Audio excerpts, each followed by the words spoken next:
फिर भी आपने कार्यकाल के अंतिम दिन आपने कह दिया कि देश में मुस्लिम असुरक्षित। My dear sir, उपराष्ट्रपति जगदीप धनखड़ ने प्रधानमंत्री नरेंद्र मोदी को युग पुरुष करार दिया है। उन्होंने कहा कि महात्मा गांधी पिछले सदी के महापुरुष थे, लेकिन पीएम मोदी मौजूदा शताब्दी के युग पुरुष हैं। उन्होंने कहा कि यहाँ महात्मा गांधी ने सत्याग्रह और अहिंसा का इस्तेमाल करके हमें गुलामी से मुक्ति दिलाई, वहीं भारत के सफल प्रधानमंत्री नरेंद्र मोदी ने हमें प्रगति के उस रास्ते पर लेकर गए हैं जहाँ हम हमेशा से जाना चाहते थे। जैन संत श्रीमद रामचंद्र जी के जयंती के अवसर पर आयोजित कार्यक्रम में उन्होंने ये बातें कही। इसके बाद भाजपा विरोधी उनकी आलोचना करने लगे। वो कहने लगे कि क्या एक उपराष्ट्रपति को इस तरह का बयान देना चाहिए। वैसा इसमें गलत कुछ भी नहीं है, क्योंकि नरेंद्र मोदी न सिर्फ लगातार दूसरा कार्यकाल पूरा करके बतौर प्रधानमंत्री हैट्रिक लगाने जा रहे हैं, बल्कि देश के सबसे लोकप्रिय नेता भी हैं। वहीं इसके बाद सोशल मीडिया पे हामिद अंसारी ट्रेंड होने लगे। वहीं हामिद अंसारी जो 10 वर्ष तक भारत के उपराष्ट्रपति रहे और देश से इतना कुछ मिलने के बावजूद उनका रुझान इस्लामिक कट्टरपंथियों वाला है। एक महिला यूजर ने याद दिलाया कि राहुल गांधी के जो चमचे जगदीप धनखड़ के बयान से आक्रोशित हो रहे हैं, उन्हें हामिद अंसारी पसंद है, जिन्होंने ईरान में भारत का राजदूत रहते भारतीय खुफिया एजेंसी रा के सेटअप को उजागर कर दिया था। उन्होंने एक पाकिस्तानी पत्रकार को आमंत्रित किया जो वहां का खुफिया एजेंसी ISI का एजेंट बनकर खुफिया सूचनाएं जुटाने आया था।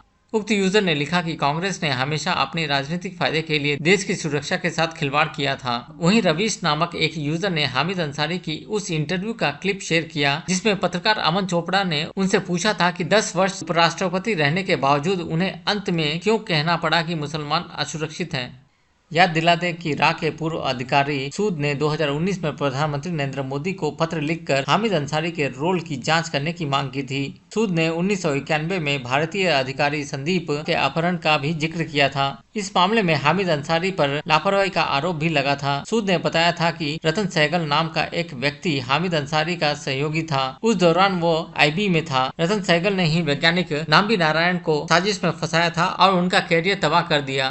सूद ने यह भी खुलासा किया था कि हामिद अंसारी का करीबी होने के कारण रतन सहगल अक्सर उन्हें डराया करता था। सने ही नाम्बी नारायण को फंसाने के लिए जासूसी के आरोपों का जाल बिछाया। ऐसा उसने अंतर्राष्ट्रीय स्तर पर भारत की छवि बिगाड़ने के लिए किया। रतन जब IB में था तब अमेरिका की एजेंसी CIA के लिए जासूसी करते हुए धरा जा चुका था। अब वह सुखपूर्वक अमेरिका में जीवन गुजार रहा है। आप सर 10 साल देश के उपराष्ट्रपति रहे, ठीक रहा। सर्वपल्ली राधाकृष्णन के बाद आप दूसरे ऐसे शख्स ठीक जिन्होंने लगातार दूसरा कार्यकाल राष्ट्रपति उपराष्ट्रपति का राज्यसभा के सभापति रहे, अलीगढ़ मुस्लिम यूनिवर्सिटी के वाइस चांसलर रहे, आप राष्ट्रीय अल्पसंख्यक आयोग के अध्यक्ष रहे, तमाम देशों में आप भारत के राजदूत से लेकर सारे रहे। इतना कुछ जो है देश ने आपको दिया, फिर भी आपने कार्यकाल के अंतिम दिन आपने कह दिया कि देश में मुस्लिम असुरक्षित।